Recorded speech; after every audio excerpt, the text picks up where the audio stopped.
नमस्कार, आप देख रहे थे भूमि समाचार। मैं आपके साथ प्रियंका मलिक। हाजिर उत्तराखंड की तमाम छोटी बड़ी खबरें लेकर खबरों का रुख करेंगे, लेकिन सबसे पहले एक नजर हेडलाइंस पर। लोकसभा चुनाव से पहले और बढ़ा भाजपा का कुनबा। पूर्व विधायक दान सिंह भंडारी और महावीर रांगड़ ने थामा पार्टी का दामन। एक हफ्ते में शामिल हो चुके हैं 1 दर्जन से अधिक नेता। लोकसभा चुनाव की तैयारियों में जुटी भाजपा। 1 अप्रैल से 6 अप्रैल तक आयोजित होंगी नुक्कड़ सभा। जनता से होगा सीधा संवाद, सरकार के कार्यों का होगा बखान। 26 मार्च से नामांकन करेंगे कांग्रेस के लोकसभा उम्मीदवार। पार्टी ने बनाया नया प्लान। नामांकन के दौरान होगी शक्ति प्रदर्शन की तैयारी।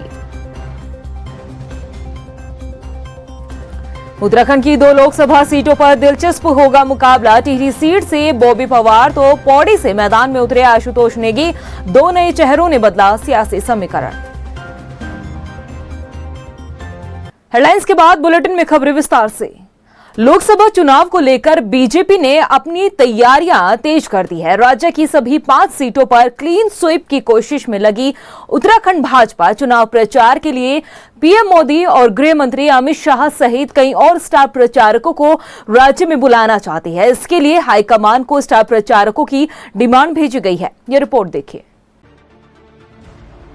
लोकसभा चुनाव को लेकर अन्य राजनीतिक दलों की तुलना में भारतीय जनता पार्टी काफी आगे निकलती हुई दिखाई दे रही है। पार्टी द्वारा सभी उम्मीदवारों की नामांकन की तारीखों का ऐलान करने के साथ ही अब प्रचार प्रसार की तैयारी भी शुरू हो चुकी है। इतना ही नहीं, नामांकन के दौरान भी प्रत्याशियों के साथ दिग्गज नजर आएंगे। पौड़ी लोकसभा सीट से मैदान में उतरे अनिल बलूनी के नामांकन में केंद्रीय मंत्री स्मृति ईरानी के पहुंचने की संभावना है। तो वहीं स्टार प्रचारकों के दौरे को लेकर भी भाजपा ने हाईकमान को अनुरोध पत्र भेजा है। खास बात यह है कि प्रधानमंत्री नरेंद्र मोदी, गृह मंत्री अमित शाह, बीजेपी के राष्ट्रीय अध्यक्ष जेपी नड्डा, केंद्रीय मंत्री राजनाथ सिंह, स्मृति ईरानी, उत्तर प्रदेश के मुख्यमंत्री योगी आदित्यनाथ समेत कई दिग्गजों की रैलियों को लेकर उत्तराखंड भाजपा संगठन द्वारा डिमांड की गई है। देखिए, हमने कल ही अपने राज्य के लिए अपने केंद्रीय नेतृत्व से आग्रह किया है कि हमारे स्टार प्रचारक सूची में केंद्रीय नेतृत्व की अधिकतम संख्या को प्राप्त करें। उसमें माननीय प्रधानमंत्री जी हैं, गृह मंत्री जी हैं, रक्षा मंत्री जी हैं, योगी जी हैं, स्मृति ईरानी जी हैं, अनेकों नाम हैं तो हमने केंद्र को भेजे हैं। निश्चित रूप से 1-2 दिन के अंदर उसका जो हमारे स्टार प्रचारक सूची है वो केंद्र द्वारा जारी कर दी जाएगी। और फिर हमने कार्य को रचना भी सोच ली। हमने लोकसभा स्तर पर कहाँ किस नेता की सभा होनी है, इसके हमने कार्यक्रम तय कर दिए हैं, स्थान तय कर दिए हैं। जैसे हमको नेताओं के कार्यक्रम प्राप्त होंगे, उन कार्यक्रमों के आधार पर उसकी रचना को और व्यापक स्वरूप हम देने वाले हैं। उत्तराखंड से प्रधानमंत्री नरेंद्र मोदी का खास लगाव रहा है। प्रधानमंत्री के चेहरे पर उत्तराखंड की जनता हमेशा भरोसा करती आई है और यही वजह है कि 2024 का लोकसभा चुनाव हो या फिर 2019 का, उत्तराखंड की जनता ने 5 लोकसभा सीट बीजेपी की झोली में डालने का काम किया। तो वहीं 2017 के विधानसभा चुनाव और 2022 के विधानसभा चुनाव में भी उत्तराखंड की जनता ने पूर्ण बहुमत से भाजपा की सरकार उत्तराखंड में बनाई। इसलिए प्रधानमंत्री नरेंद्र मोदी की रैलियों पर पूरे उत्तराखंड की नजर है। भाजपा संगठन द्वारा प्रधानमंत्री नरेंद्र मोदी की 4 रैलियों की डिमांड की गई है। अल्मोड़ा लोकसभा सीट पर प्रधानमंत्री नरेंद्र मोदी जनसभा को संबोधित कर चुके हैं। तो वहीं पार्टी उम्मीद कर रही है कि हर लोकसभा सीट पर एक रैलियां जरूर हो, ताकि भाजपा के पक्ष में माहौल और भी मजबूत हो सके। बीजेपी नेता रविंद्र जुगरान का कहना है कि भारतीय जनता पार्टी यूं तो 5 लोकसभा सीट पर जीत हासिल करेगी, लेकिन प्रधानमंत्री नरेंद्र मोदी की रैली के साथ जो भी केंद्रीय नेताओं की रैलियां उत्तराखंड में होगी, उससे जीत का मार्जिन और भी अधिक बढ़ जाएगा। आप देख रहे हैं कि 2009 से लगातार मोदी फैक्टर कितना काम कर रहा है। कोई कितना भी कोई नकार नहीं सकता है। सारी चीज़ें मोदी जी के आभा मंडल, उनका प्रभाव, उनकी गवर्नेंस, उनकी नीतियाँ, उनका जो आउटपुट है उनके 10 साल के कार्यकाल का, फिर उनका कम्युनिकेशन स्किल जो है, संवाद जैसे वो स्थापित करते हैं, मेस्मराइज कर देते हैं, कभी बिल्कुल सम्मोहित कर देते हैं। उत्तराखंड में वैसे भी अगर ना भी दौरे लगें तो भी जीत रहे हैं, लेकिन मार्जिन को जो बढ़ोतरी होगी वो इन लोगों के आने से निश्चित रूप में होगी। वायुमंडल बनेगा और कार्यकर्ताओं में जोश का उत्साह और संचार। उत्तराखंड में भाजपा ने लोकसभा चुनाव को लेकर पूरी तरीके से तैयारियों को अंजाम देना शुरू कर दिया है और इसी के तहत भारतीय जनता पार्टी के द्वारा हाईकमान को स्टार प्रचारकों की सूची को लेकर कुछ नाम भेजे गए हैं, जिनमें प्रधानमंत्री नरेंद्र मोदी, गृह मंत्री अमित शाह, राजनाथ सिंह जो केंद्रीय मंत्री हैं, केंद्रीय मंत्री स्मृति ईरानी, उत्तर प्रदेश के मुख्यमंत्री योगी आदित्यनाथ की रैलियों को लेकर जो है वो समय मांगा गया है। ऐसे में देखना यही होगा कि आखिरकार जो केंद्रीय मंत्री हैं या उत्तर प्रदेश के मुख्यमंत्री योगी आदित्यनाथ हैं, उनकी कितनी रैलियां उत्तराखंड में होती हैं, हाईकमान कितनी रैलियों को जो यहाँ पर मंजूरी देता है। और सबसे अहम बात यह है कि प्रधानमंत्री नरेंद्र मोदी की जो रैलियां हैं वो काफ़ी महत्वपूर्ण हो जाती हैं, क्योंकि प्रधानमंत्री नरेंद्र मोदी का जो जादू है वो उत्तराखंड की जनता पर काफ़ी जो है देखने को मिलता है और बड़ी तादाद में प्रधानमंत्री को सुनने को लेकर जो है उत्तराखंड की जो जनता है वो उनकी रैलियों में पहुंचती है। और सीधे तौर से जो देखा जाए तो यही देखना होगा कि आखिरकार प्रधानमंत्री नरेंद्र मोदी की जो रैलियों की मांग की गई है, कम से कम 3 से 4 रैलियां मांगी गई हैं। भाजपा हाईकमान प्रधानमंत्री नरेंद्र मोदी की उत्तराखंड में कितनी रैलियों को मंजूरी देता है।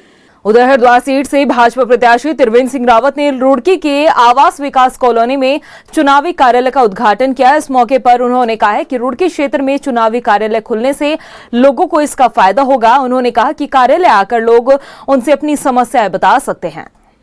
का आज यहाँ पर उद्घाटन हुआ है ताकि तमाम जो लोग मिलने जुलने वाले हैं, जब भी मैं यहाँ पर रुकूँगा तो स्थानीय लोगों से, जनप्रतिनिधियों से, समाज के विविध संगठनों के लोग हैं, समाज के विविध वर्गों के लोग हैं, मैं सबसे मिलने का प्रयास कर रहा हूँ। मूल मंत्र इस बार हरिद्वार लोकसभा के लिए ये है कि अब की बार 5 लाख पार। रुक करते हैं एक और बड़ी खबर का। हरिद्वार सीट पर अब मुकाबला दिलचस्प होता दिखाई दे रहा है। मैदान में अब निर्दलीय विधायक उमेश कुमार भी उतर चुके हैं। जी हां, उमेश कुमार ने हरिद्वार लोकसभा सीट से नामांकन दाखिल किया है। वर्तमान में खानपुर से विधायक है उमेश कुमार। आपको बता दें कि 2022 के लोकसभा चुनाव में उमेश कुमार निर्दलीय मैदान में उतरे थे और निर्दलीय उन्होंने जीत भी हासिल की है और अब लोकसभा चुनाव के दौरान नामांकन से ये मुकाबला और भी दिलचस्प हो चुका है। उत्तराखंड भाजपा में विपक्षी नेताओं के शामिल होने का सिलसिला लगातार जारी है। गुरुवार को भाजपा दिग्गजों की मौजूदगी में पार्टी के बागी नेताओं ने घर वापसी की है। घर वापसी करने वाले पूर्व विधायक दान सिंह भंडारी, विधायक महावीर सिंह रांगड़ के अलावा जितेंद्र नेगी, टीका मैखुरी और दिनेश रावत शामिल है। वहीं इस मौके पर राज्यसभा सांसद नरेश बंसल ने कहा है कि अपनी भूल का एहसास करने वाले बागी नेता पार्टी में फिर शामिल हो रहे हैं। उन्होंने कहा कि बागी नेताओं के अनुरोध पर पार्टी ने उनका स्वागत किया है। उन सब ने निवेदन किया प्रदेश अध्यक्ष जी को कि हम चूंकि बचपन से पहले से ही भारतीय जनता पार्टी से जुड़े थे और जो भूल हुई है उसको क्षमा करके हमको फिर से मुख्य धारा में सम्मिलित किया जाए। हम अपनी पूरी ताकत लगाना चाहते हैं मोदी जी को फिर से प्रधानमंत्री बनाने में, प्रदेश की 5 सीटों को पिछली बार से भी ज्यादा मतों से जिताने में वो सब अपना योगदान देना चाहते थे। इसलिए निरंतर कार्यकर्ताओं की ज्वाइनिंग हो रही है। आज भी करीब 500 कार्यकर्ताओं ने पार्टी की सदस्यता ली है। बीजेपी इस वक्त लोकसभा चुनाव की तैयारियों में जुटी हुई है। बीजेपी के प्रदेश अध्यक्ष महेंद्र भट्ट ने बताया है कि आगामी सरकार के 2 साल पूरे होने पर सभी जिलों में प्रेस कॉन्फ्रेंस आयोजित की जाएगी, जिसमें 2 साल की उपलब्धियों को जनता के बीच में रखा जाएगा। इसके अलावा महेंद्र भट्ट ने यह भी बताया कि लाभार्थी संपर्क अभियान के तहत 1,07,785 लाभार्थियों से संपर्क किया गया और अब 1 अप्रैल से 6 अप्रैल तक प्रदेश में 7,000 जगहों पर नुक्कड़ सभा आयोजित होंगी, जिसमें सांसद, विधायक और पार्टी के नेता शामिल होंगे। 6 अप्रैल को भाजपा स्थापना दिवस के अवसर पर हर घर कमल कैंपेन चलाया जाएगा। स्थापना दिवस हम हर वर्ष अपने बूथ पर मनाते हैं। स्थापना दिवस के लिए हमने इस बार कार्यक्रम का जो स्वरूप तय किया है, एक तो प्रत्येक कार्यकर्ता उस दिन अपने घर पर कमल का झंडा लगाएगा। हर घर कमल, इस नारे के साथ स्थापना दिवस रहने वाला है। और 6 अप्रैल से 14 अप्रैल तक हमने व्यापक जनसंपर्क के कार्यक्रम तय किए। अम्बेडकर जयंती 14 तारीख, अम्बेडकर जयंती तक हमने व्यापक जनसंपर्क के कार्यक्रम तय किए हैं। लोकसभा चुनाव के लिए प्रत्याशियों का नाम घोषित करने में कांग्रेस को भारी मशक्कत करनी पड़ रही है। गहन मंथन के बाद भी हरिद्वार और नैनीताल लोकसभा सीट पर कांग्रेस उम्मीदवारों के नामों का ऐलान नहीं कर पाई। ये रिपोर्ट देखिए। कांग्रेस में 2 सीटों पर प्रत्याशियों का इंतजार। हरिद्वार नैनीताल लोकसभा सीट पर कहां फंसा पेच? आखिर कब होगा उम्मीदवारों का ऐलान?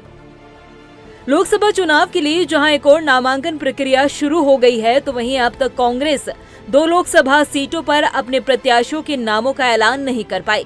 कांग्रेस हाईकमान उम्मीदवारों को लेकर कई दौर की बैठकें कर चुके हैं, लेकिन कई बैठकों के बाद भी स्थिति साफ नहीं हो पाई है। सूत्रों की माने तो हरिद्वार सीट के कारण ही ये पेच फंसा हुआ है। दरअसल पार्टी पूर्व मुख्यमंत्री हरीश रावत को हरिद्वार से अपना उम्मीदवार चुनना चाहती है, लेकिन पूर्व मुख्यमंत्री हरीश रावत अपने बेटे वीरेंद्र रावत के लिए इस सीट से पैरवी कर रहे हैं। वो चाहते हैं कि वीरेंद्र रावत हरिद्वार सीट से चुनाव लड़े, जिसके कारण हाईकमान हरिद्वार और नैनीताल सीट पर अपना उम्मीदवार फाइनल नहीं कर पा रही है। वहीं पूर्व कैबिनेट मंत्री हीरा सिंह बिष्ट ने पूरे मामले को लेकर कहा कि अपने अहम को लेकर पार्टी के लिए चलना नुकसानदायक होता है। पार्टी बड़ी होती है और हम पार्टी के सिपाही है। तो कह रहा हरिद्वार हम लोग जीतने की स्थिति में थे और क्यों इस पर क्या हो रहा। अगर बड़े लोग अहम का मुद्दा बनाएंगे तो पार्टी के दुखद होगा। हम लोग बड़े नहीं है, पार्टी बड़ी, पार्टी की विचारधारा बड़ी, हमारा नेतृत्व है। उसमें अगर पार्टी को हमारे नुकसान कर रहे तो हाईकमान को गंभीरता से लेना चाहिए। इसमें पार्टी से बड़ा कोई नहीं है, हम सिपाही हैं उसके। इसलिए कोई अगर ब्लैकमेल करे या निहित स्वार्थों के बलिदानी करे तो इसमें नहीं है। वहीं कांग्रेस के प्रदेश अध्यक्ष करण महारा ने कहा कि जल्द ही हाईकमान द्वारा दोनों सीटों पर नामों की घोषणा की जाएगी।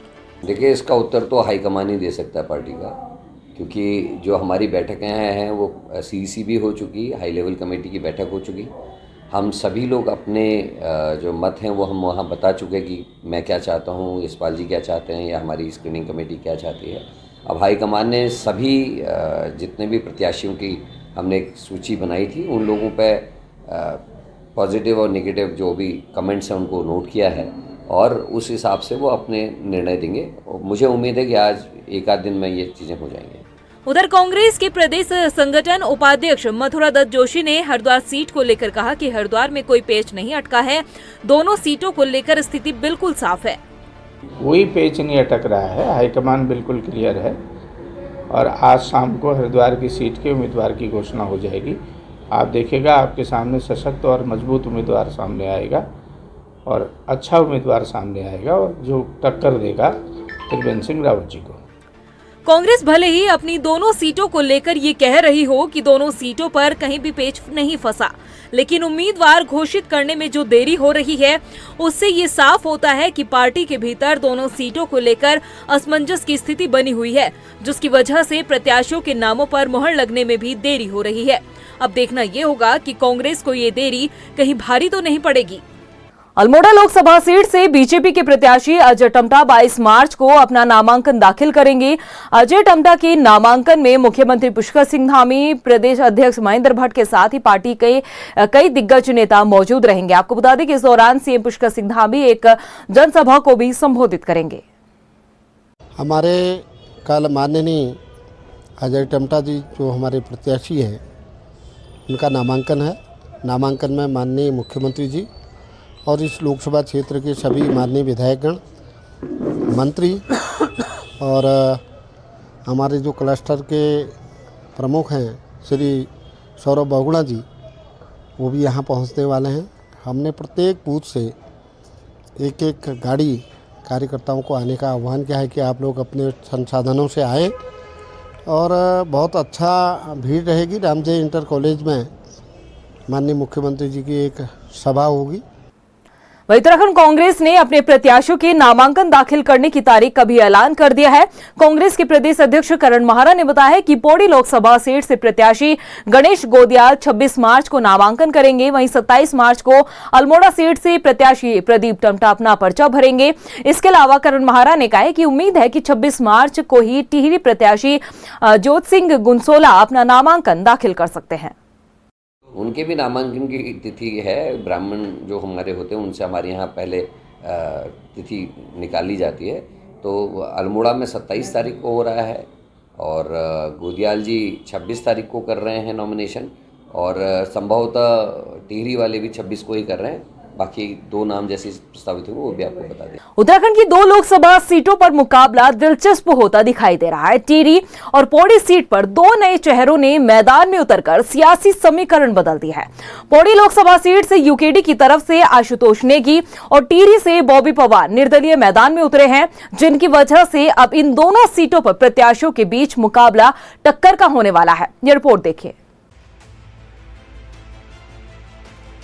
लोकसभा चुनाव से पहले राज्य की सियासत में कई रंग बदलते हुए दिखाई दे रहे हैं।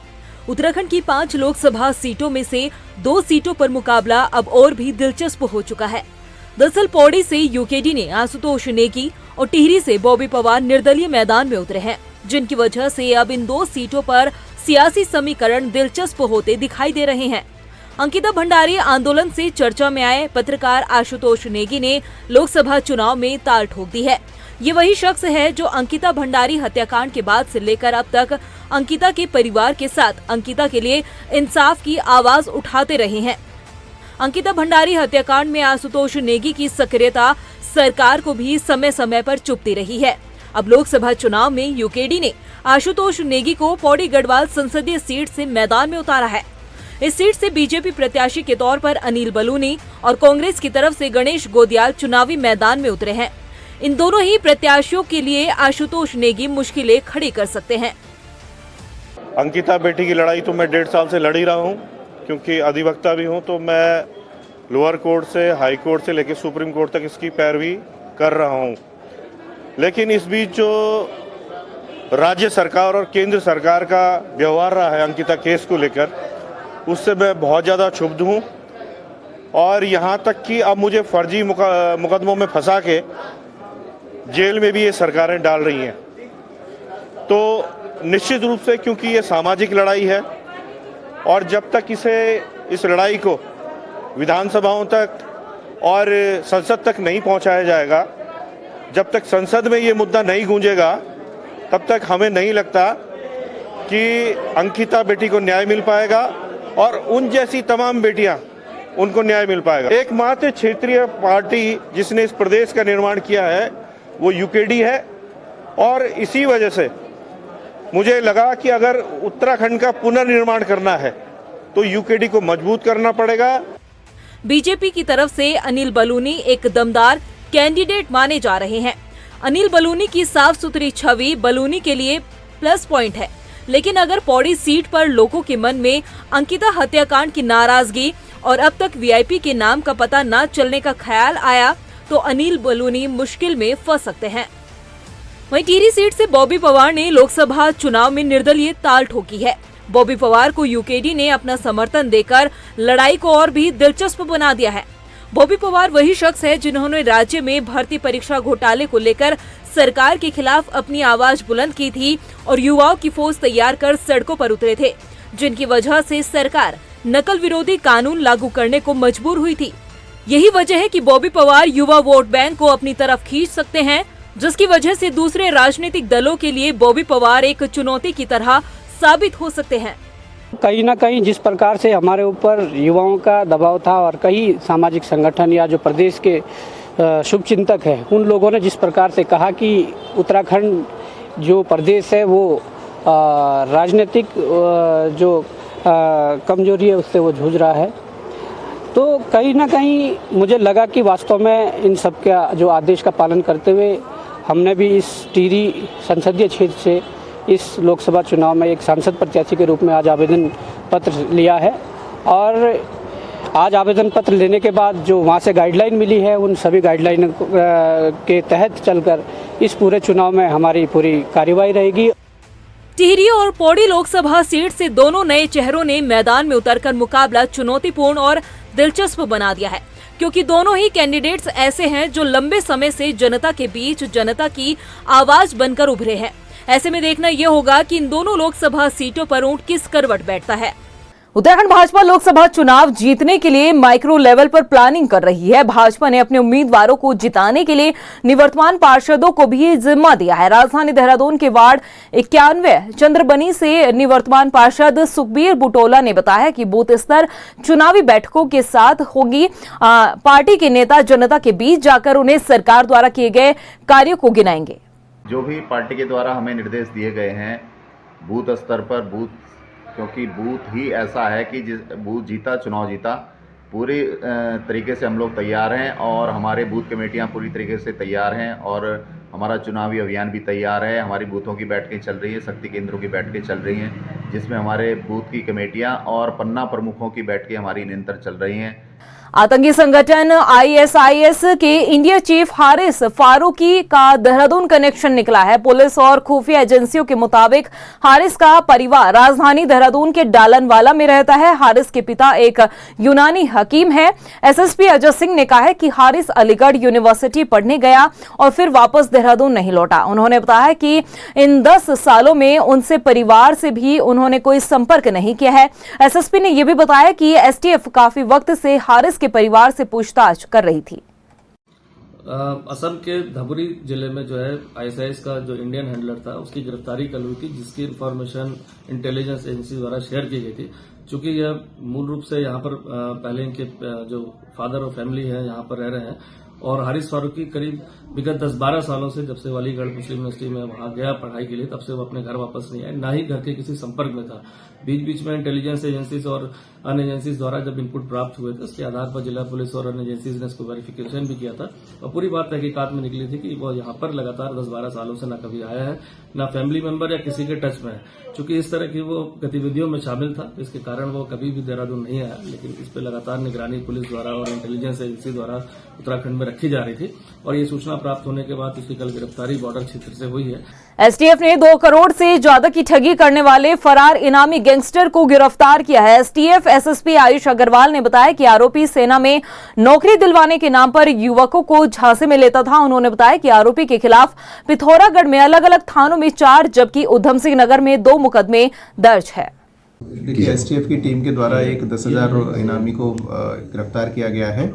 इसके विरुद्ध 6 मुकदमे जनपद पिथौरागढ़ और उधम सिंह नगर में दर्ज थे और इन मुकदमों में जो संज्ञान में आया था कि इसके द्वारा नवयुवकों को अर्धसैनिक बलों जैसे CRPF, ITBP आदि में नौकरी दिलाने के नाम पर उनके साथ लाखों रुपए की धोखाधड़ी की जाती थी। इस संबंध में एक गैंगस्टर एक्ट में भी अभियोग कोतवाली पिथौरागढ़ में पंजीकृत किया गया था, तो उसमें ये वांटेड चल रहा था और इस पर 10,000 रुपये का इनाम घोषित किया गया था, तो उसको हमारी STF की टीम के द्वारा देहरादून से गिरफ्तार। वहीं लोहाघाट में होली पर्व के लिए आजीविका स्वयं सहायता समूह की महिलाओं ने हर्बल रंग तैयार किए हैं। इसके अलावा उन्होंने बिच्छू घास और मंडुए के पापड़ भी तैयार किए हैं, जिन्हें वे अब बाजार में बेच रही है। आजीविका स्वयं सहायता समूह के अध्यक्ष ने बताया कि सभी सामान समूह की महिलाओं द्वारा तैयार किए गए हैं, जो पूरी तरह से केमिकल फ्री है। मैं ये जानकारी देना चाहती हूँ कि हमारे जो प्रोडक्ट हैं ये हमने घर में बनाए हैं, केमिकल फ्री हैं। इनसे बच्चों को, बड़ों को, किसी को भी कोई भी नुकसान नहीं हुआ। ये घर के खाद्य पदार्थों द्वारा बनाए गए हैं। बनाया है स्पेशल हमने ये कलर बनाए हैं, बिच्छू घास के पापड़ बनाए हैं, मड़वे के पापड़ बनाए हैं, जिससे हम महिलाओं की आजीविका भी चल सके और किसी को नुकसान भी। वहीं अल्मोड़ा के जागेश्वर धाम में चीर बंधन के बाद विधिवत ढंग से होली के पर्व का शुभारंभ हो चुका है। धाम के पुजारी गिरीश भट्ट ने होली के चीर बंधन का विशेष महत्व बताया है। उन्होंने कहा है कि मां की ये डोली होलिका दहन तक पूरे गांव में घूमती है। भक्त मां की डोली का गाजे बाजे के साथ स्वागत करने के अलावा पूजा भी करते हैं और सुख समृद्धि की कामना करते हैं। माँ का डोला बनाया गया, चीर जिसको हम बोलते हैं, इसका विशेष महत्व है और इसको ढोल नगाड़े के साथ हर प्रत्येक घर में जाके माँ का डोला का पूजन होता है और ये दहन तक पूरा, यानी कि दहन मुझे लग रहा है 25 तारीख को है, उस दिन तक लगातार प्रत्येक गांव में जाके ढोल नगाड़े के साथ ये चीर माँ का डोला का जो है पूजन किया जाएगा। जी, मैं अंकिश गुप्ता हूँ, मैं बरेली का रहने वाला हूँ। मैं यहाँ पे आ तो बहुत सालों से रहा हूँ, पर मुझे होली की जो अपनी यहाँ पे चीर बनता है इसके बारे में मुझे कुछ सालों पहले पता चला। तो मैंने जब यहाँ की होली जानी कि यहाँ पे जो चीर बनता है शिवरात्रि की 11वें दिन, वो चीर हम सब लेके उसको जाते हैं और वो चीर माता के रूप में माना जाता है। हम उसको जो बनता है हम उसको हर गांव में लेके जाते हैं। डे बाय डे वहाँ पे होता है कि हर गांव में हर घर में लोग उसको पूछते हैं, जो गांव के जितने भी होते हैं जागेश्वर के। प्रदेश की खबरों में इतना ही, फिर हाजिर होंगे कुछ खास खबरों के साथ। मुझे दे इजाजत, नमस्कार। लोकसभा चुनाव से पहले और बढ़ा भाजपा का कुनबा। पूर्व विधायक दान सिंह भंडारी और महावीर रांगड़ ने थामा पार्टी का दामन। एक हफ्ते में शामिल हो चुके हैं 1 दर्जन से अधिक नेता। लोकसभा चुनाव की तैयारियों में जुटी भाजपा। 1 अप्रैल से 6 अप्रैल तक आयोजित होंगी नुक्कड़ सभा। जनता से होगा सीधा संवाद, सरकार के कार्यों का होगा बखान। 26 मार्च से नामांकन करेंगे कांग्रेस के लोकसभा उम्मीदवार। पार्टी ने बनाया नया प्लान। नामांकन के दौरान होगी शक्ति प्रदर्शन की तैयारी। उत्तराखंड की 2 लोकसभा सीटों पर दिलचस्प होगा मुकाबला। टिहरी सीट से बॉबी पवार तो पौड़ी से मैदान में उतरे आशुतोष नेगी। 2 नए चेहरों ने बदला सियासी समीकरण।